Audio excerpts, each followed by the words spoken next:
the truth is, I wasn't going to watch, let alone do a review for the sequel to the Winnie the Pooh Blood and Honey movie.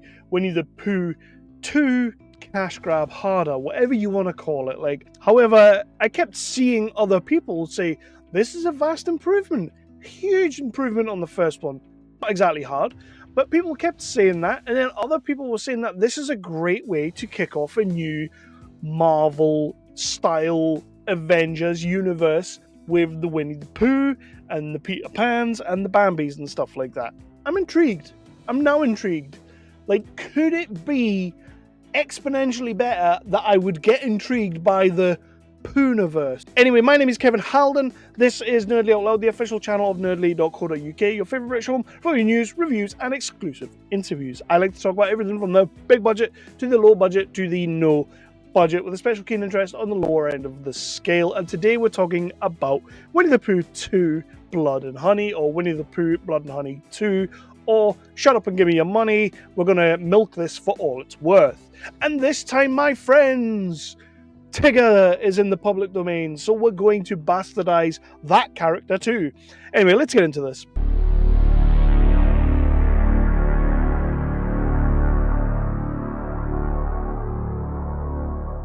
And I'll just do what I normally do, and I will talk about the plot of the movie, talk about the cast, the crew of the movie, talk about what I did and didn't like about this movie, then give you my final Nerdly Out Loud rating. But a quick recap, because this is going to be important. So in the first movie, Christopher Robin had left his friends, Pooh, Piglet, all of that lot, in the 100-acre wood to go off to college, find a girl, get married.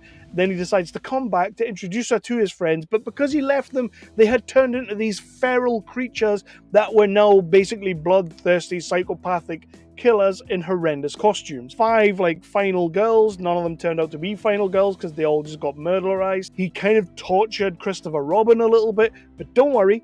And Piglet got killed, but don't worry. And at the end, we got teased for another movie, and that is exactly what we now have. Winnie the Pooh, Blood and Honey 2, because it did well. The first movie did okay for the money it was made on. Okay, it was pretty bad. It wasn't an amazing movie. Was it so bad it's kind of good? I think it was more like it's so bad it's alright. And that's about as good as I can say for that movie. It did well. It got all the plaudits. People were talking about it because of course they were, because it's a public domain character. Everybody was talking about it. So we've come back with more money, and of course more money means more problems, because what they had to do and what they did with this movie, they started again with a nice little animation, which I really liked from the first movie. I loved that opening, so we kind of get a little bit of that. But what we're doing here is we're completely retconning the first movie. So this is a sequel, reboot, remake. Let's do something different and just try and forget as much of the first movie as possible. But the first movie did happen. Christopher Robin got blamed for the 100-acre wood massacre, which it's now called. It has a nice snazzy natural born killer style name. Because he's being blamed, everybody in the town hates him. Everybody thinks he's a killer. However, he works with the kids at the local hospital. Work that one out, make that make sense. I didn't get it. And then it turns out that Pooh is still alive, but he now has a ringleader of the group. He has got Owl. We're getting Owl this time as well. Owl's basically the Jeepers Creepers monster, but with a really kind of Tony Todd type voice. I mean, it wishes it was Tony Todd type, but it's kind of going for that. And down in the 100-acre woods, he also has Piglet. Piglet's back. Not for long though, we're going to kill Piglet for a second time. Much better costume this time, much better, he looks better, but he still doesn't last as long. And of course, in the background, in the 100-acre cave, we have got, that's one thing I did quite like, they actually have a bat cave now, or a Pooh cave, whatever you want to call it. They have this cave where they live, and it's pretty cool, nice little place to live. Yes, so anyway, in the background, there's a locked door, and we're basically alluded to the fact that Tigger's back there. So we are going to get Tigger at some point in this movie, and oh boy, do we get him. And another part of the retconning is that the 100-acre wood massacre did happen. However, not everybody believes it happened the way it did. However, they have made a movie about Winnie the Pooh, Blood and Honey, within this movie, because we're being clever, we're being meta, we're going to be very clever here. We're doing all of that. Like, the movie exists, the massacre happened, Christopher Robin did it, but the Pooh and Piglet did it. It doesn't make sense on any level whatsoever.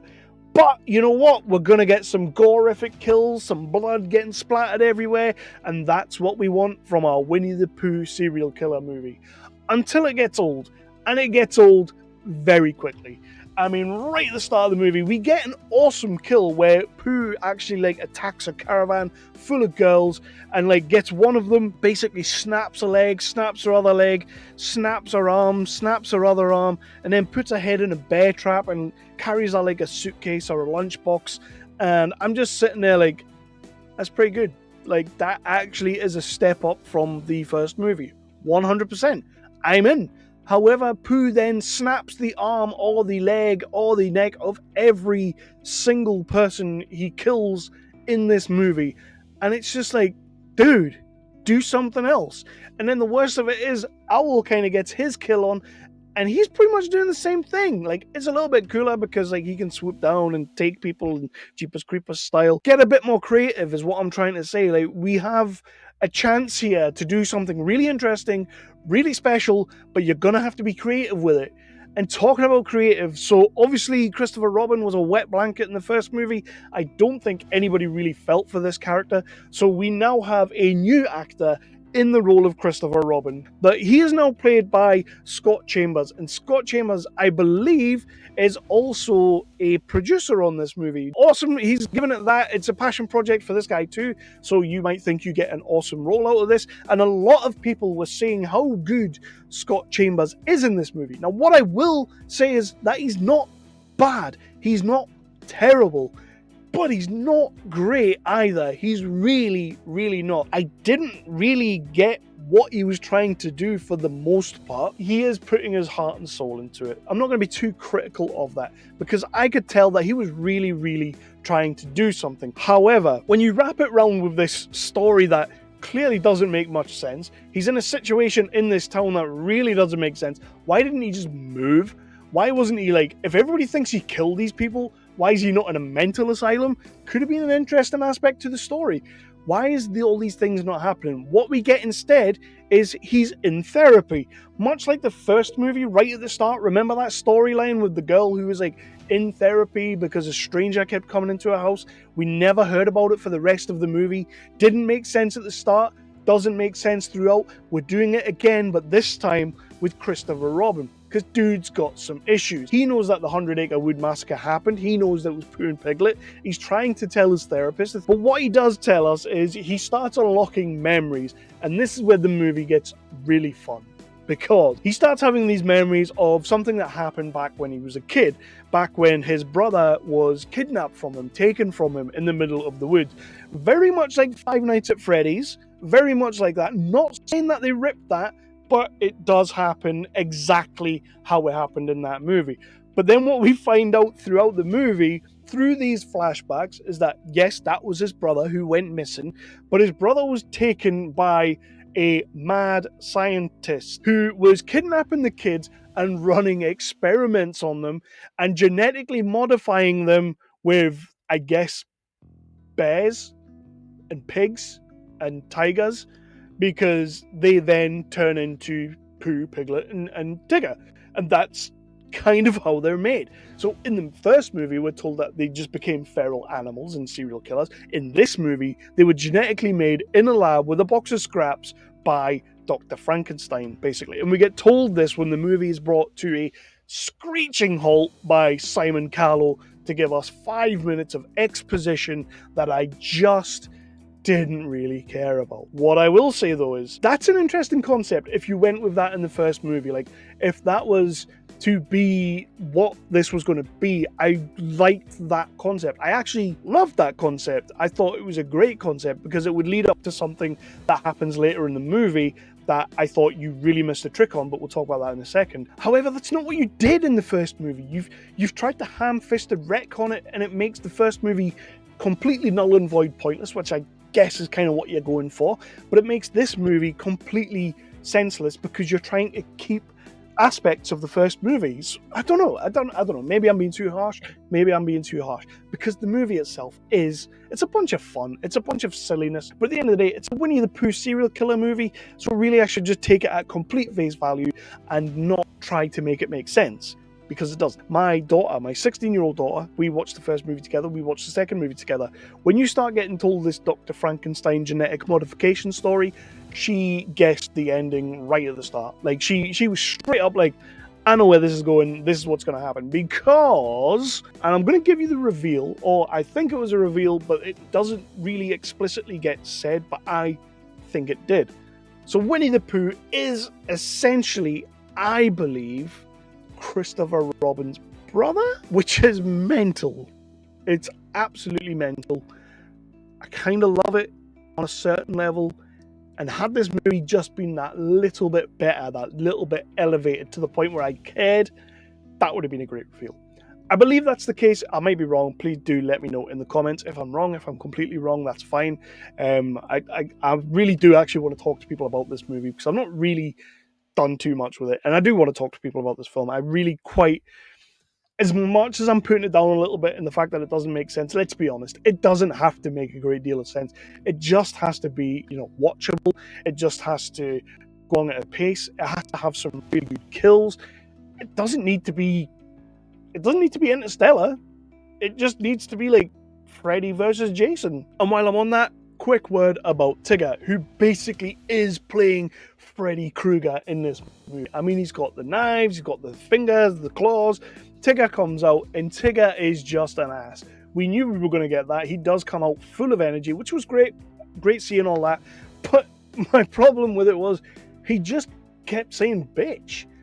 Every time he went to kill someone, which was mostly women, usually women, because we end the movie at like a rave full of women, not very many do. And Tigger's just indiscriminately killing the women and calling them bitches indiscriminately. Like, bitch, bitch, bitch. He just keeps saying it, and I was kind of like, why is Tigger just calling women bitches? Like, what's his beef? What's wrong with Tigger? Like, dude's got some issues. I mean, we know he's got issues because he was genetically created in a lab by Dr. Frankenstein. We know that now. So cast and crew wise, we've already talked about Scott Chambers. I feel like I was maybe a little bit harsh on him because he is really putting everything he has in this, and you can tell that. He does step up from taking the last Christopher Robin out and making this his own and doing something different with it, and the way he tries to tell us the story. It's just a shame that I don't really care about the story because it's not what we got last time, and it's really ham-fisted what you're doing this time, and really all you're trying to do is build up for the next 3, 4, 5 films of the Poohniverse, which again, that's supposedly coming. We're getting like a dark Peter Pan, a dark Bambi, and we've had little teasers and little things about that, and I gotta say, I'm not 100% on board with it, but you know what, I'm probably gonna watch it just so I can review it and tell you what I think. And then there's our boy, the Cavendish, he's called, the mad scientist sidekick, Igor, I guess he is. Simon Callow, slumming it, absolutely slumming it, comes into this movie and drops a 5-minute exposition bomb that seems to go on for about half an hour. It did feel like half an hour at one point, but it just goes on and on and on and on. When you've got Simon Callow in your movie, though, you just let Simon Callow roll. I don't think he knows anything about what he was saying in the movie.